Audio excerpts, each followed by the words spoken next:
नमस्कार, आप देख रहे हैं जगत टॉक और मैं हूं आदेश पुरी। चर्चा करेंगे हम दुनिया में शुरू हुए फिर से ट्रेड वार यानी कि व्यापार युद्ध को लेकर।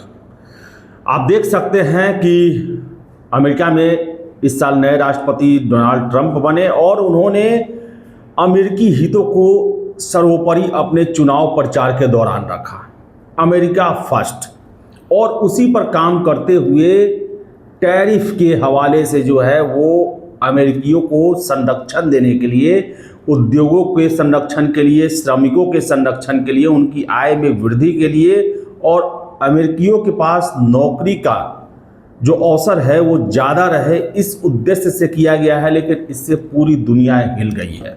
60 देशों पर ये इम्प्लीमेंट किया गया है। मिनिमम 10% से लेकर 50% तक ये टैरिफ बढ़ाए गए हैं। लेकिन अगर हम देखें ट्रेड वार तो ये मुख्यतः दो देशों के बीच में काफ़ी अहम होने जा रहा है और इसका जो है अब प्रतिक्रिया भी आना शुरू हो गया है, क्योंकि चाइना के द्वारा, आपको बता दें कि जो ये पॉलिसी अपनाई गई है अमेरिका की, उसे सबसे ज़्यादा अफेक्ट करने का जो प्लान है वो चीन के लिए है।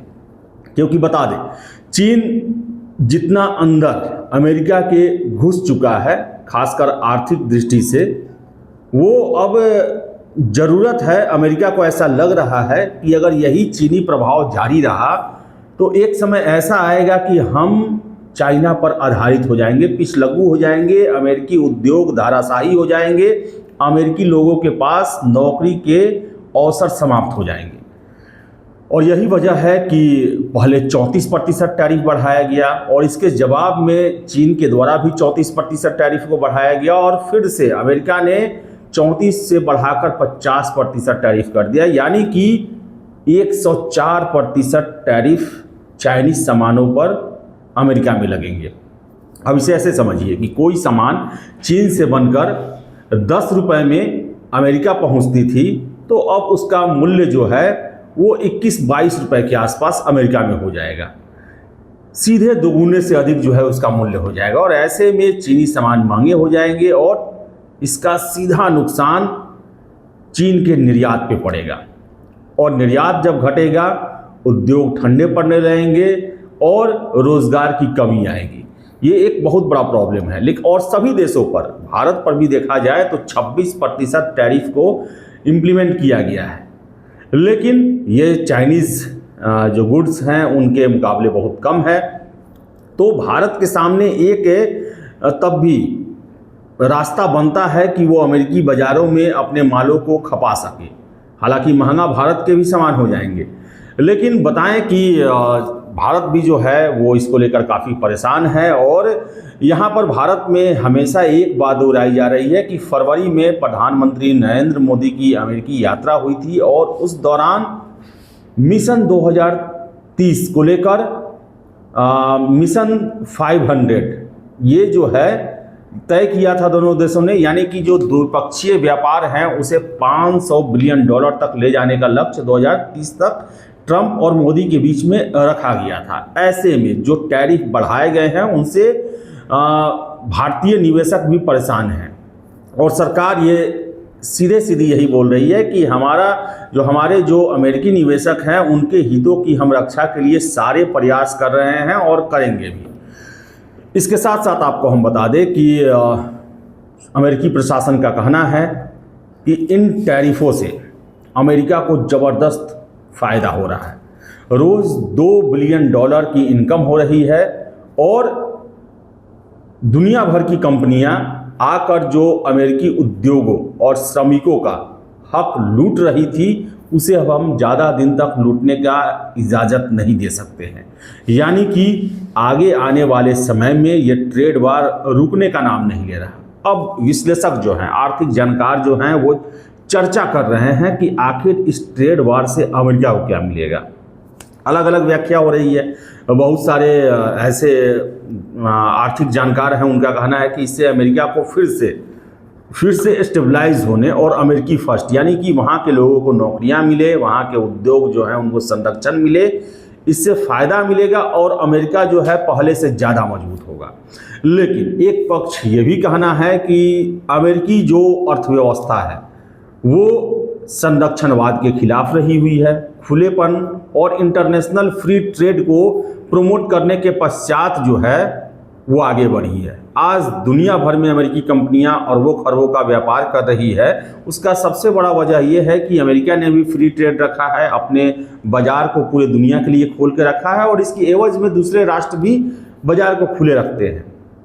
आज जहां फ्री एग्रीमेंट हो रहे हैं, फ्री ट्रेड एग्रीमेंट हो रहे हैं, वहाँ से फिर से ये संरक्षणवादी और टैरिफ का खेल जो है दुनिया को फिर से एक आर्थिक संकट की तरफ ले जा सकती है। आपको बता दें कि मंगलवार की आधी रात से जो है वो चीन पर 104% टैरिफ जो है वो प्रभावी हो गया है और 70 दुनिया के देश जो हैं वो अमेरिका के साथ नए व्यापार समझौते के लिए तैयार हैं। और अमेरिकी राष्ट्रपति डोनाल्ड ट्रंप ने मिमिक्री करते हुए कहा कि प्लीज़, बहुत सारे राष्ट्राध्यक्ष जो हैं हमसे फ़ोन करके बोल रहे हैं प्लीज़ हमसे एग्रीमेंट कर लो, हमसे व्यापार करो, क्योंकि बता दें आपको हम कि अमेरिकी अर्थव्यवस्था, व्यापार पूरी दुनिया इससे जुड़ी हुई है। और जैसे ही टैरिफों की घोषणा की गई, आप देख सकते हैं कि पूरी दुनिया के जो शेयर बाजार हैं वो गिरने शुरू हो गए। हालांकि मंगलवार से जो है इसमें मजबूती आई। और बता दें आपको कि जो चीनी प्रधानमंत्री हैं ली कीयांग, उनका बयान आया है। चीन ने काफ़ी कड़ी प्रतिक्रिया दी है। चीन ने यह कहा है कि कुछ भी हो जाए, ये जो अमेरिकी ब्लैकमेलिंग चल रही है उसके सामने हम नहीं झुकेंगे। कसम खाया है चाइना ने कि हम अंतिम सांस तक जो है इसके खिलाफ युद्ध लड़ेंगे, क्योंकि ये एक तरफा नीति अपनाया गया है, आर्थिक दबाव डालने की कोशिश की गई है और वैश्विक व्यापार नियमों का उल्लंघन किया गया है। संरक्षणवाद किसी को भी फायदा नहीं पहुंचाता, खुलापन, सहयोग सही रास्ता है, ऐसा चीन के द्वारा कहा गया है। तो वही बता दें कि इसकी प्रतिक्रिया अब दुनिया के अन्य देशों से भी आनी शुरू हो गई है। कनाडा ने साफ साफ कहा है कि अमेरिकी ऑटोमोबाइल्स पर वो टैक्स लगाएगा, टैरिफ लगाएगा। तो वही ईयू के द्वारा कहा गया है कि 25% तक अमेरिकी उत्पादों पर हम टैक्स लगा सकते हैं, जिनमें सोयाबीन, बाइक, जींस, ये सब जो है इसको लेकर बातें कही गई हैं। वही फ्रांसीसी राष्ट्रपति इमैनुअल मैक्रो जो हैं उनके द्वारा कहा गया है कि अमेरिका को इस टैरिफ नियम पर एक बार फिर से विचार करना चाहिए, रिव्यू करना चाहिए, क्योंकि ये अस्थिरता लाने वाला है, पूरी दुनिया में हड़कंप मचाने वाला है और इससे आर्थिक मंदी भी आ सकती है और इसकी चपेट में बहुत सारे देश आ सकते हैं। इसके साथ साथ आपको हम बता दें कि ये ट्रेड वार जो है अब ट्रेड रूट तक भी पहुंच चुका है। पनामा नहर वो जो है अब एक विवाद का नया सेंटर बनने जा रहा है। आपको बता दें कि अमेरिकी जो विदेश मंत्री हैं पीट हेगसेथ, वो पनामा जो शहर है, देश जो है, वहाँ पर उसकी यात्रा पर गए। आपको बता दें कि पनामा नहर को लेकर चीन और अमेरिका में काफ़ी विवाद की स्थिति आ गई है और पनामा अमेरिकी जो संप्रभुता है उसे कम करने,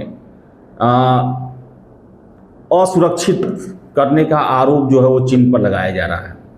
अब पनामा नहर, बताएं कि ना अमेरिका से पनामा नहर गुजरता है ना चीन से गुजरता है, लेकिन फिर भी ये विवाद बना हुआ है। आपको बता दें कि पनामा नहर जो है वो प्रशांत और अटलांटिक महासागर को जोड़ता है, उत्तरी और दक्षिणी अमेरिका के बीच में स्थित है। पनामा जो देश है उससे होकर ये नहर गुजरता है। 1914 में ये इस नहर का निर्माण कराया गया, 1916 में ये ऑपरेट हुआ।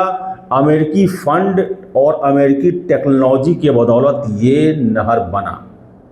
और आपको बताएं कि 1977 में एक एग्रीमेंट के तहत तत्कालिक अमेरिकी राष्ट्रपति जिमी कार्टर के द्वारा ये घोषणा की गई कि 1999 में इस नहर का स्वामित्व जो है वो पनामा को सौंप दिया जाएगा और ऐसा सौंप दिया गया।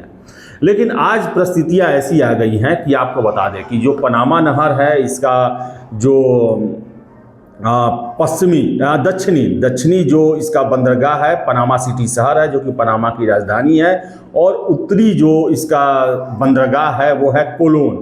और इन दोनों बंदरगाहों में जो इंफ्रास्ट्रक्चर और संचालन, जो बंदरगाह जो है इसके संचालन का ठेका जो है वो चाइनीज़ कंपनियों को मिला हुआ है। और इस नहर का प्रयोग 70% प्रयोग जो है वो अमेरिकी जहाज़ों के द्वारा ट्रेड को लेकर किया जाता है, क्योंकि इस नहर के बनने के बाद से दक्षिण अमेरिका का फेरा नहीं लगाना पड़ता है, काफ़ी कम दूरी पड़ जाती है। अगर आपको अमेरिका के पूरब में अपना व्यापार करना है या फिर मिलिट्री अपना एक्सरसाइज करना है, काफ़ी कम समय लगता है। और ये पनामा नहर एक बहुत बड़ा ट्रेड रूट है और अमेरिकी चाइनीज़ कंपनियों के द्वारा दोनों शहरों पर कॉन्ट्रैक्ट 25 सालों के लिए लिया गया है और आशंकाएं जताई जाती है कि इसकी वजह से पनामा नहर में निगरानी करने का अधिकार अप्रत्यक्ष रूप से चीन को मिल जाता है और इसका दुरुपयोग किया जाता है। और अमेरिकी राष्ट्रपति डोनाल्ड ट्रंप ने यहाँ तक कह दिया कि पनामा को फिर से अमेरिकी संरक्षण में ले लेना चाहिए, क्योंकि ऐसी परिस्थितियाँ हमें स्वीकार्य नहीं हैं। और आपको बता दें कि अमेरिकी जो विदेश मंत्री हैं पीट हेगसेथ जो हैं, उनका पनामा यात्रा भी हुआ और वहाँ पर एक अमेरिकी नौसेना अड्डा भी है जो कि पनामा नहर की सुरक्षा के लिए तैनात किए गए हैं। और आपको बता दें कि यह भी खबरें मिल रही है कि वहाँ पर अमेरिका अपने सबसे सर्वश्रेष्ठ लड़ाकू विमान की भी तैनाती करने जा रहा है। तो आपको बता दें ये ट्रेड वार जो है वो दुनिया को फिर से एक तनाव की स्थिति में ला रहा है। और द्वितीय विश्व युद्ध के बाद ये तय हो गया कि अब जो है विश्व में युद्ध वो किसी जमीन हड़पने और किसी स्ट्रेटजिक पॉइंट को हथियाने के लिए नहीं होगा, बल्कि आर्थिक हितों को ध्यान में रख के होगा। और आपको बताएं कि अमेरिकी फर्स्ट ये जो नारा था डोनाल्ड ट्रंप का, वो काफ़ी हिट रहा, क्योंकि अमेरिका में भी बेरोजगारी है, बहुत सारी विदेशी कंपनियों का व्यापार है, बहुत सारे उद्योगों पर उनका एकाधिकार है। अलग बात है कि अमेरिका का भी बहुत सारे देशों में ऐसा अधिकार है, लेकिन अमेरिकी हितों को संरक्षित करने के नाम पर डोनाल्ड ट्रंप के द्वारा जो व्यापार युद्ध का आगाज़ किया गया है उससे दुनिया के हर एक देश प्रभावित हैं। और ये कोल्ड वार की स्थिति को ला रहा है, जब दुनिया दो खेमों में बट गई थी। पहले यूएसए था और यूएसएसआर था, लेकिन अभी जो है अमेरिका है और चीन है, और चीन भी जो है दो हाथ करने के लिए तैयार है। चीन का सीधे यही कहना है कि हमारे व्यापार नीति भविष्य में होने वाले अनिश्चितताओं को ध्यान में रख के बनाया जाता है, और 2025 में भी हमारा व्यापार नीति जो है वो संतुलित रहने वाला है। वो अनिश्चितताओं के भरोसे या फिर डगमगा जाए ऐसा नहीं रहने वाला है। और हम अमेरिकी ब्लैकमेलिंग के सामने किसी भी रूप में झुकने को तैयार नहीं है, और जैसे को तैसा अमेरिका जैसा हमारे लिए नीति अपनाएगा वैसा ही हम अपनाएंगे। इसके साथ साथ आपको हम बता दें कि भारत की चिंता एक और विषय को लेकर बहुत ज़्यादा बढ़ गई है, फार्मा कंपनियों को लेकर। अमेरिका ने ये कहा है, डोनाल्ड ट्रंप के द्वारा ये कहा गया कि दुनिया भर के देश जो हैं वो दवाएं अमेरिका को एक्सपोर्ट करते हैं और 10 गुना अधिक उसका प्राइस रखते हैं, कीमत रखते हैं, और बहुत ज़्यादा मुनाफा कमा कर जाते हैं। ऐसे में हम उन पर भी टैरिफ लगाएंगे, यानी कि अमेरिकी दवा कंपनियों को प्रमोट किया जाएगा। जो अमेरिका में उनका प्रभाव कम हुआ है उसको फिर से बढ़ाया जाएगा, और ये जो है भारत के लिए चिंता हो सकती है, क्योंकि आपको पता है कि भारत जो है मेडिसिन और फिर से मेडिसिन से संबंधित रसायन को लेकर जो है एक बहुत बड़ा एक्सपोर्टर रहा है। भारतीय कंपनियों की दवाएं दुनिया भर में, अमेरिका में भी बहुत ज़्यादा चलती हैं, और इस पर टैरिफ लगाया जाता है। तो ये भारतीय जो व्यापार है, विदेशी व्यापार है, उसके लिए एक बहुत बड़ा सेटबैक हो सकता है। लेकिन इन सब के साथ आपको बता दें कि जो ट्रेड वार ये हो रहा है उसका शिकार भारत बना है। कोई अमेरिका का भारत से डायरेक्ट व्यापार युद्ध करने का उद्देश्य नहीं है, क्योंकि अमेरिकी विदेश नीति को हम देखें तो बहुत ज़्यादा इंडिया सेंट्रिक है। उनका बस यही है कि दुनिया भर में चीनी प्रभाव को रोकना है और अमेरिका की निर्भरता चीन पर ज़्यादा न हो, अमेरिकी अर्थव्यवस्था में चीन ज़्यादा न घुसे, अमेरिकी उद्योग में, अमेरिकी निवेश में चाइनीज़ की उपस्थिति, चाइना पर जो है हमारी निर्भरता कम हो, इसके प्रयास के फलस्वरूप जो है ये सब कदम उठाए गए हैं। और इसी के कारण भारत और अमेरिका के जो काफ़ी करीबी देश हैं उनको भी नुकसान उठाना पड़ रहा है। हो सकता है कि प्रधानमंत्री मोदी और डोनाल्ड ट्रंप की मुलाकात फिर से हो, फिर से वार्ता हो, तो भारत के लिए रियायत दिया जा सकता है और ये भारत के लिए काफ़ी अनुकूल समय हो सकता है अपने इंटरनेशनल ट्रेड को बढ़ाने के लिए। इसके साथ साथ चाइना, अमेरिका इतना बड़ा जो है वो मार्केट उनके लिए अब अछूता हो रहा है, तो चाइना के द्वारा जो है वो अब अलग मार्केट की तलाश की जाएगी और उस मार्केट तलाश में एक भारत और चाइनीज संबंध भी एक नए आयाम पर पहुंच सकता है। जो दोनों देशों के बीच में कड़वाहट है वो खत्म हो सकती है और व्यापार एक नए स्तर पर जा सकते हैं, क्योंकि चीन को भी एक बड़े मार्केट की ज़रूरत है और वो मार्केट भारत हो सकता है। और इसके साथ साथ भारत भी चाइना में निवेश कर सकता है, भारत के व्यापार भी चाइना के साथ हो सकते हैं। तो जो ये पाकिस्तान और बांग्लादेश जो खुश हो रहे हैं कि चाइना के साथ जो है एक हम नेक्सस बना लेंगे पाकिस्तान, बांग्लादेश और चाइना का, और इसके बाद भारत पर हम दबाव बनाएंगे, वो दबाव अब हवाई हो गया। अब चीन को ज़रूरत है नए मित्र की, नए मार्केट की, और नया मित्र, नया मार्केट भारत ही हो सकता है। और ऐसे में वो भारत को किसी भी स्थिति में नाराज़ या परेशान करने के बारे में सोच भी नहीं सकता है। तो देखिए, ये व्यापार युद्ध जो है वो नए नए रोज़ जो है उसमें ट्विस्ट आ रहे हैं और अमेरिकी राष्ट्रपति डोनाल्ड ट्रंप ऐसे ऐसे फैसले ले रहे हैं जिससे दुनिया के बहुत सारे देश परेशान हैं। आर्थिक संकट, आर्थिक मंदी की तरफ इशारा हो रहा है इस प्रयास का। देखिए अब आगे क्या होता है। फिलहाल इस वीडियो में इतना ही। अगर आपको हमारा ये वीडियो पसंद आए तो लाइक करें, शेयर करें और हमारे चैनल जगत टॉक को आप सब्सक्राइब जरूर कर लें। बहुत बहुत धन्यवाद।